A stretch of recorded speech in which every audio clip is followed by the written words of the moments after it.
J'ai été élevée dans une famille paysanne ordinaire. Même si nous n'étions en aucun cas aisés, j'étais quand même très heureuse. Ma mère avait une personnalité joyeuse. Elle était joviale et compétente et entretenait la maison de manière impeccable.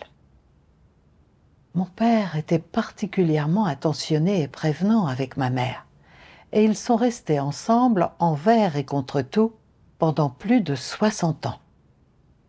Je ne me rappelle pas les avoir jamais vus se disputer. Une fois adulte, j'espérais pouvoir trouver un homme qui s'occuperait de sa famille comme mon père. Tout comme je le souhaitais, je me suis trouvé un mari satisfaisant. Nous allions travailler ensemble, nous rentrions à la maison ensemble, nous partagions les tâches ménagères ainsi que les devoirs en matière d'éducation des enfants. Mon mari était également très attentionné envers moi, surtout durant les quelques années où j'étais en assez mauvaise santé. Quand je suis tombée malade, il était encore plus angoissé que moi.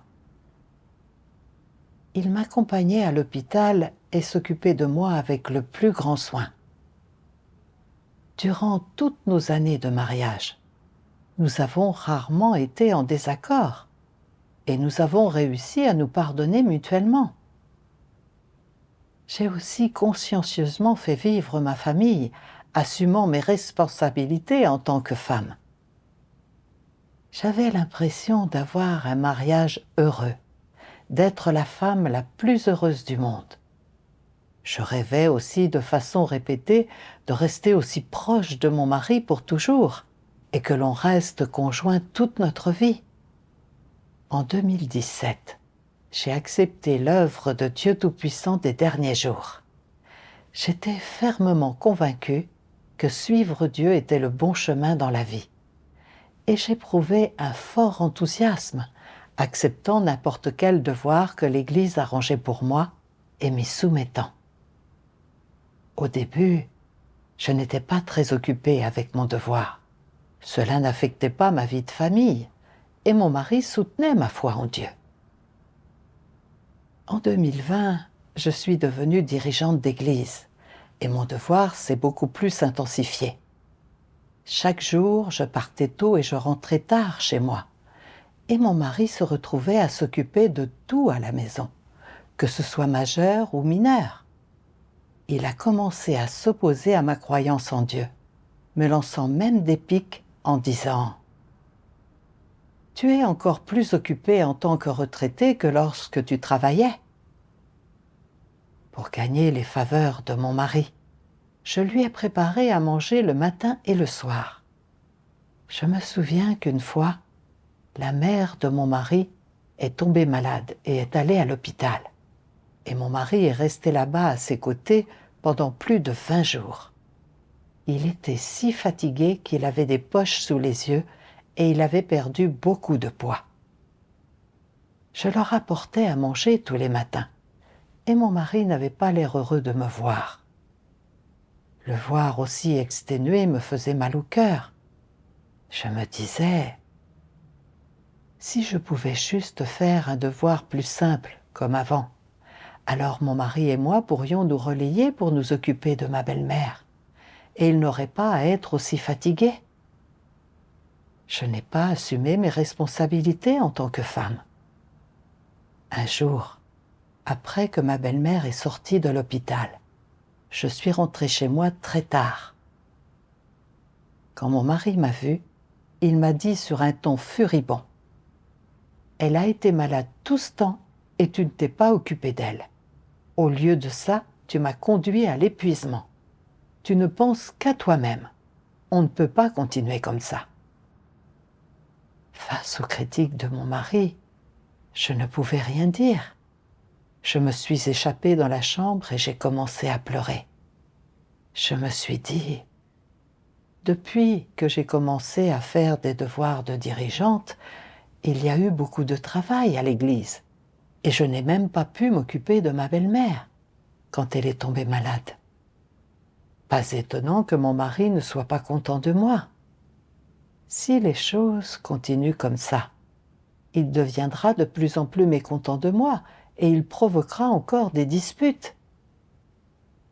Ce mariage dans lequel j'ai investi tant d'années d'efforts, ne volera-t-il pas alors en éclats? Sans mon mariage, je n'ai pas de chez moi. Cette nuit-là, je me suis tournée et retournée dans mon lit, incapable de m'endormir. Et je me suis dit, d'un côté, il y a mon mariage, et de l'autre, mon devoir. Que devrais-je choisir? Je ferais tout aussi bien de démissionner de mon poste de dirigeante et de juste faire un devoir plus simple. Le lendemain, j'ai vu la sœur avec qui je faisais équipe. Je lui ai parlé de ce qui s'était passé chez moi, de mes pensées et de la douleur intérieure que je ressentais. La sœur a échangé sur plusieurs passages des paroles de Dieu avec moi, et l'un des passages m'a profondément marqué. Dieu Tout-Puissant dit : à chaque étape de l'œuvre que Dieu accomplit à l'intérieur des gens, à l'extérieur, tout apparaît comme des interactions entre les personnes, comme nées des arrangements humains ou d'une perturbation humaine. Mais dans les coulisses, chaque étape de travail, tout ce qui arrive, est un pari que Satan a fait avec Dieu et requiert que les gens restent fermes dans leur témoignage en faveur de Dieu. Considérez quand Job a été éprouvé, par exemple. Dans les coulisses, Satan faisait un pari avec Dieu. Et ce qui est arrivé à Job est venu des actions des hommes et des perturbations des hommes. Derrière chaque étape du travail que Dieu fait en vous, il y a le pari de Satan avec Dieu. Derrière tout cela, il y a une bataille. Quand Dieu et Satan se battent dans le domaine spirituel, comment dois-tu satisfaire Dieu? Et comment dois-tu tenir ferme dans ton témoignage en sa faveur? Tu devrais savoir que tout ce qui t'arrive est une grande épreuve et le moment où Dieu a besoin que tu portes témoignage. En réfléchissant aux paroles de Dieu, je suis parvenue à comprendre que toute chose, majeure ou mineure, qui arrive chaque jour, faisait partie de l'orchestration et de l'arrangement de Dieu. Ces choses font toutes partie d'une lutte spirituelle, et Dieu veut que les gens tiennent ferme dans leur témoignage. En croyant en Dieu et en faisant mon devoir aujourd'hui, j'empruntais le bon chemin dans la vie, et c'est quelque chose que Dieu approuve. Cependant, Satan provoquait des perturbations et mettait des obstacles partout. Vu que mon mari ne croyait pas en Dieu, il appartenait à Satan. Il ne prenait que ses propres intérêts en considération. Quand je faisais mon devoir et que je ne pouvais pas m'occuper des affaires familiales, j'ai malencontreusement touché aux intérêts de mon mari. Il commençait à faire des histoires, entravant et perturbant mon devoir. J'avais peur que notre mariage vole en éclats.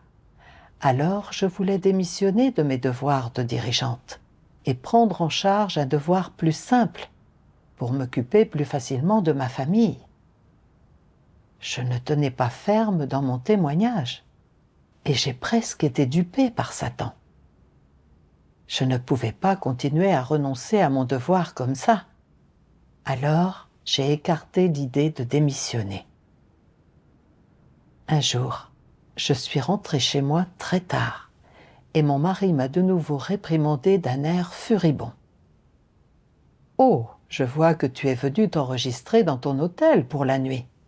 On dirait que tu ne veux même plus de cette vie avec moi. » En voyant mon mari ainsi, j'ai prié Dieu en silence dans mon cœur, lui demandant de me donner la foi et la force de tenir ferme dans mon témoignage pour lui.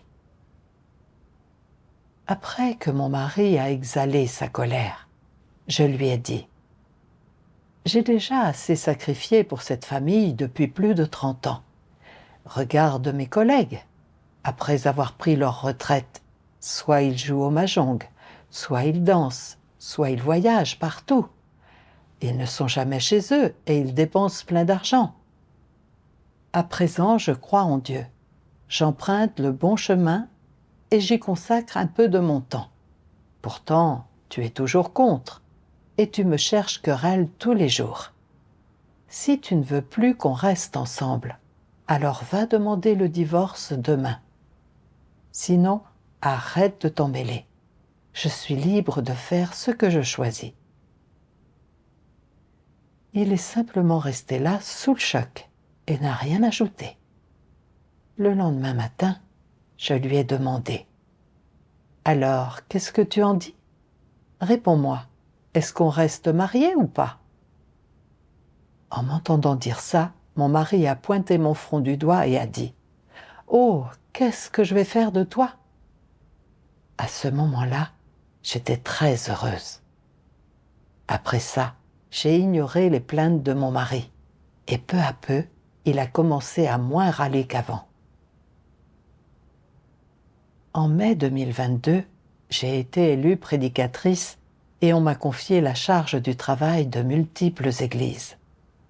Être promue aurait dû être source de joie, mais je sentais un poids énorme peser sur mon cœur et je me suis dit « Ces dernières années, j'ai été dirigeante d'église et même si j'étais occupée avec le travail de l'église, j'avais encore du temps pour les tâches ménagères le matin et le soir. Maintenant, je vais être prédicatrice. Et non seulement je vais être occupée, mais je vais devoir quitter la maison et vivre séparée de mon mari, vu que certaines églises sont loin. Comment va-t-il cautionner cela ? Cela ne signifiera-t-il pas que je renonce activement à mon mariage ? Si mon mariage vole en éclats et que je suis seule à l'avenir, comment vais-je m'en sortir ? Je vais bientôt avoir 60 ans. Si je suis clouée au lit à cause d'une maladie dans le futur, je n'aurai personne pour me faire à manger ou m'apporter de l'eau. Comment pouvais-je vivre ainsi ? Plus j'y pensais, plus j'étais triste, et des larmes coulaient sur mon visage de manière incontrôlable. Je voulais ardemment satisfaire Dieu, mais le peu de doctrine que j'étais parvenue à comprendre auparavant n'avait aucun effet. Et j'avais beau essayer, je ne pouvais pas les mettre en pratique. Finalement, je rejetais ce devoir parce que ma stature était trop petite et que je n'avais pas la vérité réalité. Pendant les quelques jours qui ont suivi, j'étais en plein tourment et je me sentais redevable à Dieu me disant « L'Église m'a cultivée pendant quelques années et pendant tout ce temps, j'ai été dirigeante d'église. J'ai souvent échangé avec les frères et sœurs sur la vérité de la soumission à Dieu. Mais quand on a eu besoin de moi pour ce devoir, j'ai été lâche et j'ai choisi mon mariage et ma famille. Je suis devenue la risée de Satan. Comment puis-je me considérer comme quelqu'un qui suit Dieu ? Je suis vraiment bonne à rien. Je voulais d'urgence chercher la vérité et résoudre mon tempérament corrompu. Et j'ai lu un passage des paroles de Dieu. Dieu Tout-Puissant dit « Qui peut vraiment et complètement se dépenser pour moi et offrir tout ce qu'il est pour moi ? Vous manquez tous d'enthousiasme, vos pensées tournent en rond. Vous pensez à votre foyer, au monde extérieur, à la nourriture et aux vêtements. Malgré le fait que tu es ici devant moi, à faire des choses pour moi, au fond de toi tu penses toujours à ta femme, à tes enfants et à tes parents à la maison. Est-ce que toutes ces choses sont ta propriété ? Pourquoi ne me les confies-tu pas ? N'as-tu pas suffisamment foi en moi ? Ou as-tu peur que je fasse des arrangements inappropriés pour toi ?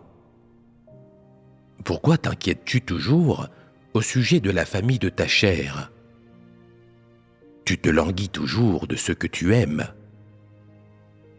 Est-ce que j'occupe une certaine place dans ton cœur? Tu parles encore de me laisser dominer en toi et occuper ton être tout entier. Tout cela n'est qu'un mensonge perfide. Combien d'entre vous sont dévoués à l'Église de tout leur cœur? Et qui parmi vous ne pense pas à soi-même, mais agit pour le royaume d'aujourd'hui? Pensez-y très attentivement. En réfléchissant aux paroles de Dieu, c'était comme si Dieu me jugeait en étant en face de moi. C'était mon état exact qu'il exposait. En apparence, je faisais mon devoir dans l'église. J'étais assez occupée chaque jour.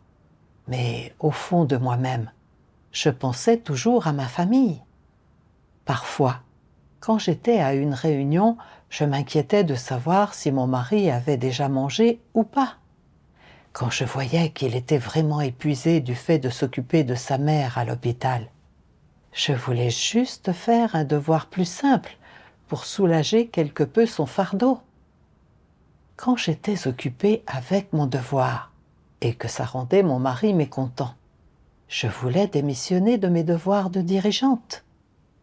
J'espérais en vain avoir le beurre et l'argent du beurre, m'occupant de ma famille tout en faisant également mon devoir. N'étais-je pas simplement quelqu'un qui avait un pied dans chaque camp? J'avais peut-être crié les mots « Dieu exerce une souveraineté sur tout », mais en réalité, je n'avais pas de vraie foi en Dieu et je n'osais pas tout remettre entre ses mains. Quand l'Église m'a promue prédicatrice, je n'avais pas considéré les besoins du travail de l'Église le moins du monde, et je ne pensais qu'à mon propre mariage. Je craignais que le fait de vivre séparément de mon mari fasse voler notre mariage en éclats, et qu'ensuite je n'ai plus de famille. En fait, préserver mon mariage n'était pas quelque chose que je pouvais contrôler.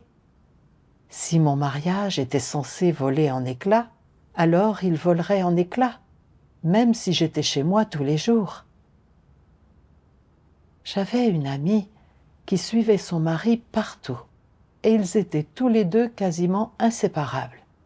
Cependant, son mari a quand même fréquenté une autre femme juste sous ses yeux, et ils ont fini par divorcer.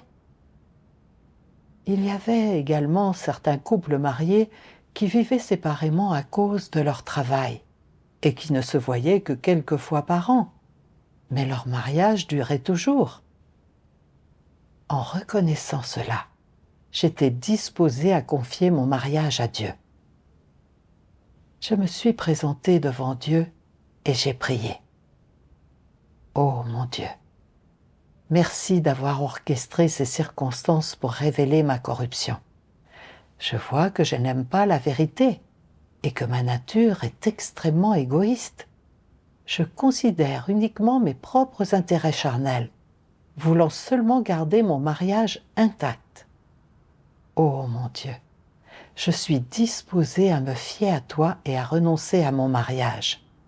Si jamais j'ai une autre chance de partir de chez moi et de faire mon devoir à l'avenir, je suis disposée à choisir mon devoir et à te satisfaire. Plusieurs mois ont passé et j'ai de nouveau été élue prédicatrice. À ce moment-là, j'étais très émotive, me disant « Dans le passé, j'ai toujours blessé et déçu Dieu, et j'ai accumulé une grande dette envers lui dans mon devoir. Mais il m'a quand même donné une chance de me repentir. Cette fois, je vais le satisfaire. » Mais quand je me disais qu'il fallait que je parte de chez moi pour faire mon devoir, j'étais toujours en proie à un conflit interne. J'ai prié Dieu et j'ai pensé à un passage de ces paroles que j'avais lues auparavant. Dieu Tout-Puissant dit : Tu dois endurer des souffrances pour la vérité. te donner à la vérité. Tu dois endurer l'humiliation pour la vérité. Et pour gagner plus de vérité, tu dois subir plus de souffrance. C'est ce que tu devrais faire. Tu ne dois pas rejeter la vérité pour obtenir une vie de famille paisible. Et tu ne dois pas perdre la dignité et l'intégrité de ta vie pour un plaisir momentané. Tu devrais poursuivre tout ce qui est beau et bon, et tu devrais poursuivre un chemin plus significatif dans la vie. Si tu mènes une vie si vulgaire et ne poursuis pas d'objectif, ne gâches-tu pas ta vie? Qu'as-tu à gagner d'une vie pareille? Tu devrais abandonner tous les plaisirs de la chair pour une seule vérité, et ne pas rejeter toutes les vérités pour un peu de plaisir. Ce genre de personnes n'ont ni intégrité ni dignité. Il n'y a aucun sens à leur existence. Ces paroles de Dieu m'ont donné foi et force. Pendant la première partie de ma vie, j'avais entièrement vécu pour ma chair, m'affairant partout. Je poursuivais uniquement le bonheur et la paix charnelle. Vivre ainsi n'avait pas la moindre valeur ni le moindre sens. Et au final, je mourrais juste les mains vides et pleines de regrets. Dieu m'avait choisi pour venir dans sa maison et m'avait donné la chance de gagner la vérité et la vie. Mais je n'étais pas reconnaissante et je ne lui donnais pas mon cœur tout entier, rejetant mon devoir pour préserver mon mariage et commettant une transgression devant Dieu.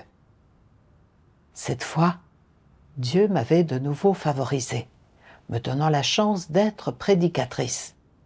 Je ne pouvais pas rejeter de nouveau mon devoir juste parce que je craignais que mon mariage vole en éclats. Il n'y avait aucune intégrité, dignité ni valeur à vivre ainsi.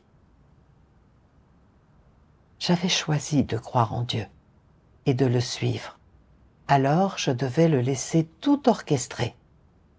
Cela valait le coup de renoncer à tout afin de gagner la vérité. Même si mon mariage volait en éclats après mon départ de la maison, je ferais quand même correctement mon devoir, et cette fois, je vivrai pour Dieu.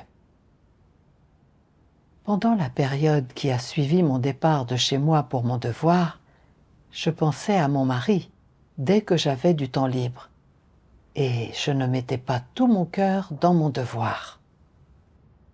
Je savais que je n'avais toujours pas vraiment renoncé à mon mariage. Plus tard, lorsque j'ai vu l'échange de Dieu sur les vérités concernant le mariage, c'était comme découvrir un trésor inestimable. Et je l'ai lu attentivement.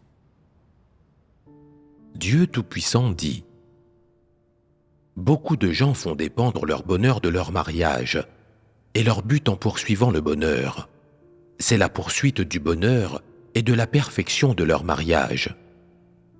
Ils croient que si leur mariage est heureux et qu'ils sont heureux avec leur partenaire, alors ils auront une vie heureuse.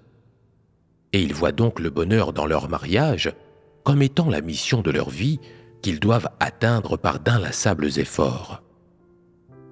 Dans le cœur d'une telle personne, le bonheur conjugal est plus important que tout le reste et, sans cela, elle a l'impression d'être complètement privée d'âme. Elle croit que l'amour est la chose la plus importante pour un mariage heureux. Ce n'est que parce que j'aime ma femme et qu'elle m'aime que nous avons un mariage heureux et que nous avons été capables de rester ensemble aussi longtemps.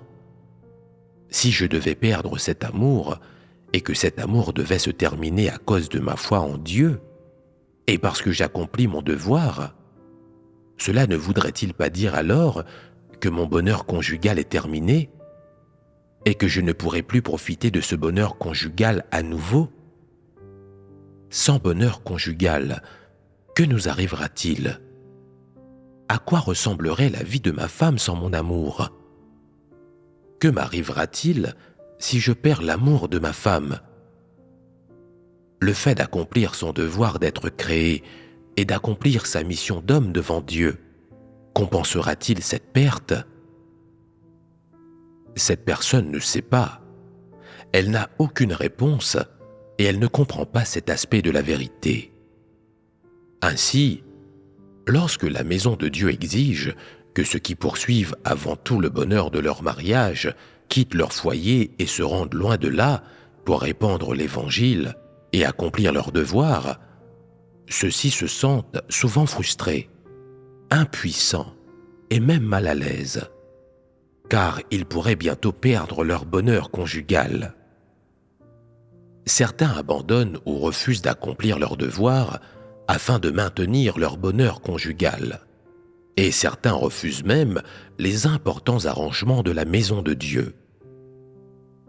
Il y en a aussi qui, pour maintenir leur bonheur conjugal, essayent souvent de connaître les sentiments de leur conjoint.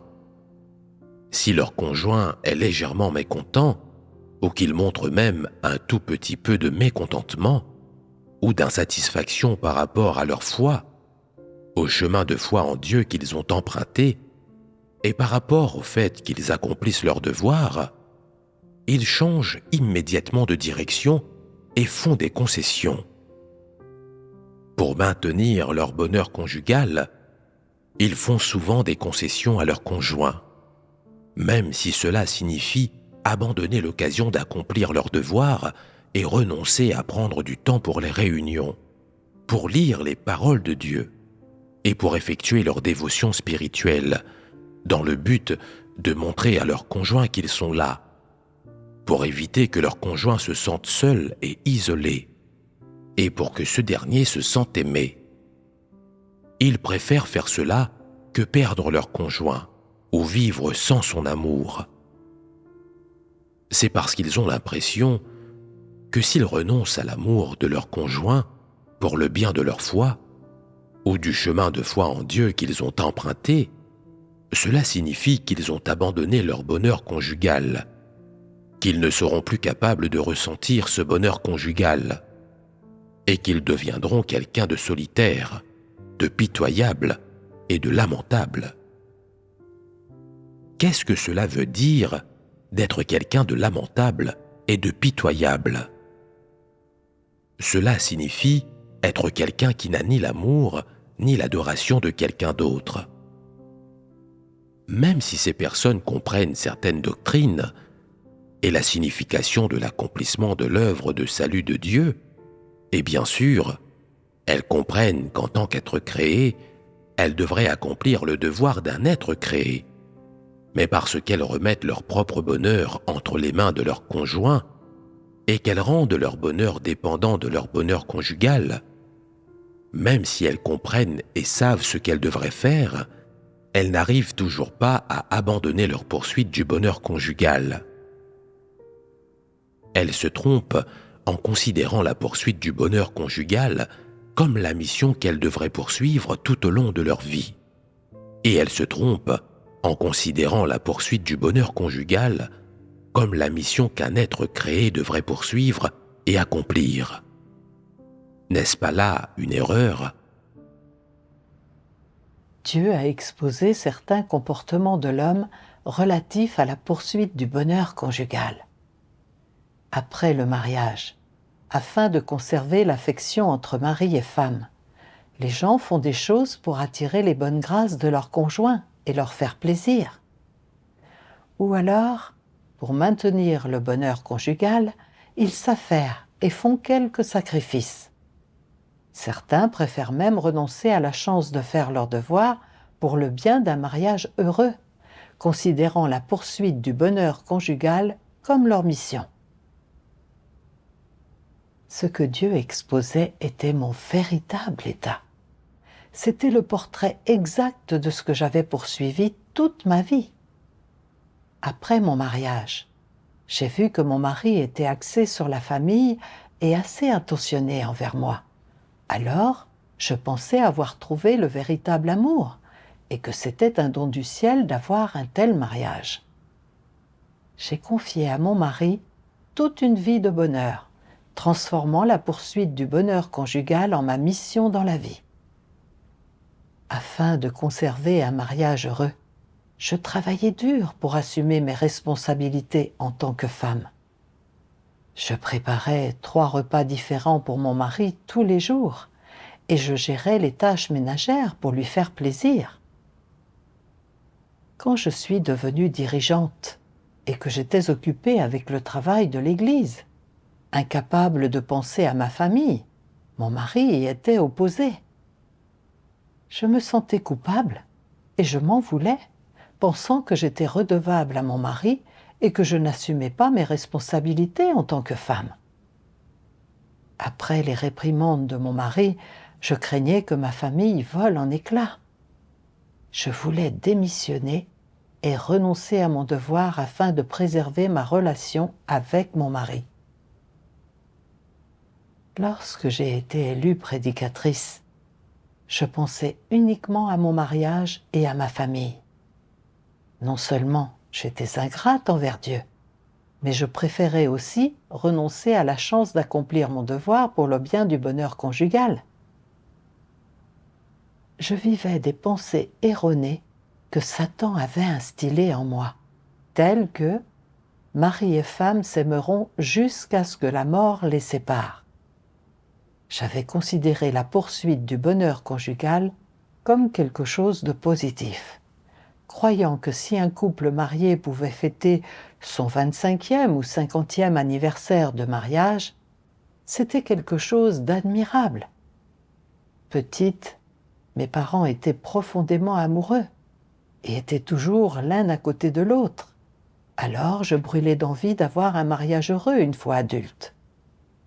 Lorsque mon vœu a été exaucé, je l'ai énormément chéri, considérant le bonheur conjugal comme la poursuite de ma vie et le percevant comme quelque chose d'encore plus important que le fait de faire mon devoir et de gagner la vérité. Résultat, je me suis éloignée des exigences de Dieu. J'ai lu davantage de paroles de Dieu. Dieu Tout-Puissant dit : Dieu a ordonné le mariage pour toi, et il t'a donné un partenaire. Tu entres dans le mariage, mais ton identité et ton statut devant Dieu ne changent pas. Tu es toujours toi. Si tu es une femme, alors tu es toujours une femme devant Dieu. Si tu es un homme, alors tu es toujours un homme devant Dieu. Mais il y a une chose que vous partagez tous les deux. Peu importe que tu sois un homme ou une femme, vous êtes tous des êtres créés devant le Créateur. Dans le cadre du mariage, vous vous tolérez et vous aimez l'un l'autre. Vous vous aidez et vous soutenez. Et cela représente l'accomplissement de vos responsabilités. Cependant, devant Dieu, les responsabilités que tu dois remplir et la mission que tu dois accomplir ne peuvent pas être remplacées par les responsabilités que tu assumes envers ton partenaire. Ainsi, lorsqu'il y a un conflit entre tes responsabilités envers ton partenaire et le devoir d'être créé que tu dois accomplir devant Dieu, ce que tu devrais choisir, c'est d'accomplir le devoir d'un être créé et non de remplir tes responsabilités envers ton partenaire. C'est la direction et l'objectif que tu devrais choisir et, bien sûr, c'est aussi la mission que tu devrais accomplir. Les actions de tous les partenaires qui, dans le cadre du mariage, poursuivent le bonheur conjugal à tout prix ou font des sacrifices ne seront pas prises en compte par Dieu. Peu importe à quel point tu remplis bien, voire parfaitement, ses obligations et responsabilités envers ton partenaire, ou à quel point tu réussis à combler ses attentes. En d'autres termes, peu importe à quel point tu maintiens bien, voire parfaitement ton bonheur conjugal, ou à quel point il est enviable. Cela ne signifie pas que tu as rempli la mission d'un être créé. Et cela ne prouve pas non plus que tu es un être créé qui corresponde aux standards. Peut-être que tu es une femme parfaite ou un mari parfait, mais cela reste uniquement confiné au cadre du mariage.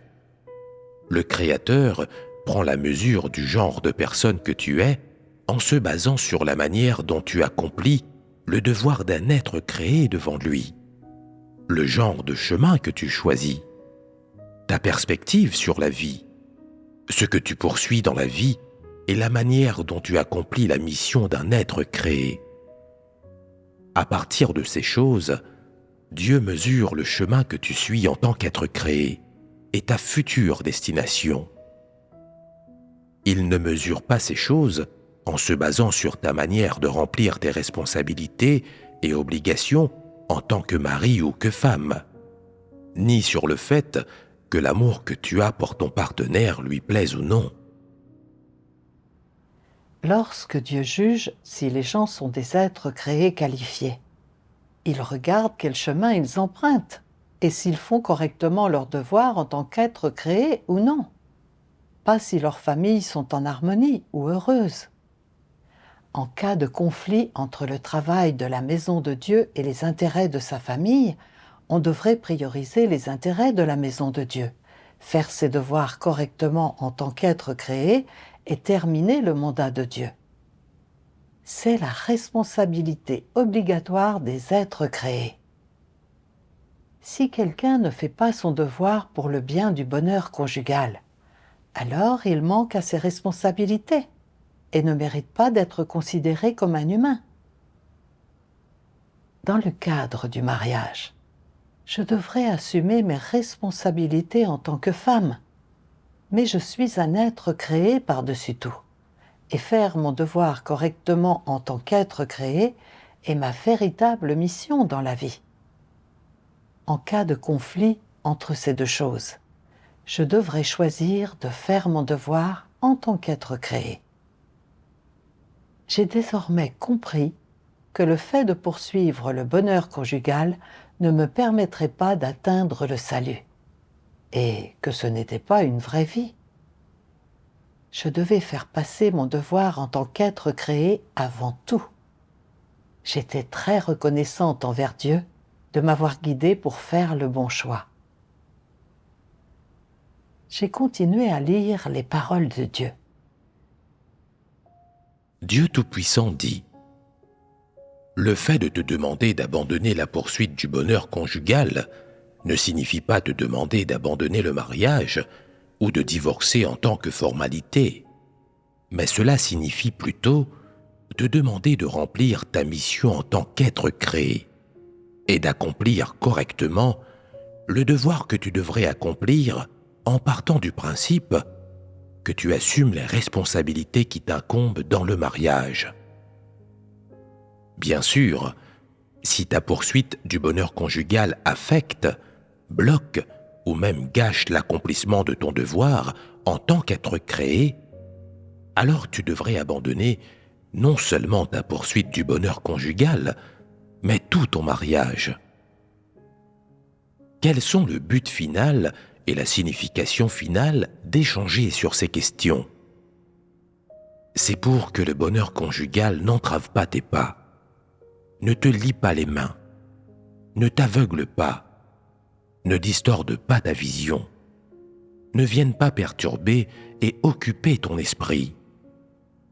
C'est pour que la poursuite du bonheur conjugal ne prenne pas toute la place dans ton chemin de vie et ta vie, pour que tu abordes de manière correcte les responsabilités et obligations que tu devrais assumer dans le mariage, et que tu fasses les bons choix en ce qui concerne tes responsabilités et les obligations que tu devrais remplir. Une meilleure manière de pratiquer est de consacrer plus de temps et d'énergie à ton devoir, d'accomplir le devoir que tu devrais accomplir et la mission que Dieu t'a confiée. Tu ne dois jamais oublier que tu es un être créé, que c'est Dieu qui t'a conduit à travers la vie jusqu'à ce moment, que c'est Dieu qui t'a donné ton mariage, qui t'a donné ta famille, et que c'est Dieu qui t'a confié les responsabilités que tu dois assumer dans le cadre du mariage, que ce n'est pas toi qui as choisi le mariage. Tu ne t'es pas marié par hasard, et tu n'es pas capable de maintenir ton bonheur conjugal en t'appuyant sur tes propres capacités et forces. Ai-je expliqué cela clairement maintenant ? En nous demandant de renoncer à la poursuite du bonheur conjugal, Dieu ne nous demande pas de divorcer par pure formalité. Il nous demande de faire nos devoirs correctement en tant qu'être créé, sous réserve d'assumer nos responsabilités dans notre mariage. Si notre mariage affecte ou gêne la réalisation de nos devoirs, nous devrions y renoncer. Dieu a indiqué un chemin de pratique clair pour moi. Avant, je poursuivais le bonheur marital, passant la moitié de ma vie à redoubler d'efforts minutieux en ce sens.